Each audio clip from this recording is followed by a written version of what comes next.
शहीद।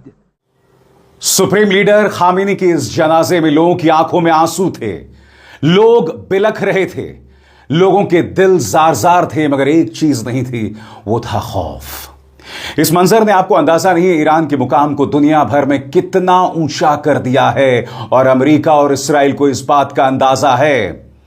मैं आपको बतलाना चाहता हूं और मैं आपको पूरी रिपोर्ट भी बताऊंगा कि किस तरह से अमेरिका दुनिया भर के देशों को रोक रहा था कि आप सुप्रीम लीडर के जनाजे में ना जाएं। बाकायदा रिपोर्ट सामने आ रही हैं। तो क्या यही वजह है कि भारतीय प्रधानमंत्री नरेंद्र मोदी वहां नहीं गए? क्या यही वजह है कि विदेश मंत्री एस जयशंकर नहीं गए और उसकी जगह पर हमारे विदेश राज्य मंत्री और बिहार के गवर्नर को भेजा गया है?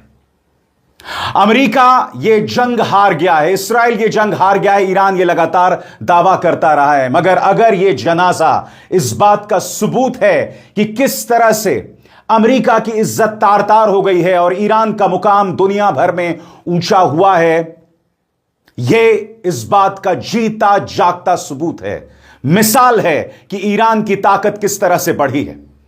सबसे पहले मैं आपको बताना चाहता हूं दोस्तों कि किस तरह के नारे लग रहे थे वहां पर। इससे पहले कि मैं आपको बताऊं कि भीड़ कितनी इमोशनल थी, हुजूम में किस कदर दर्द का एक सैलाब बह रहा था, गौर फरमाएं।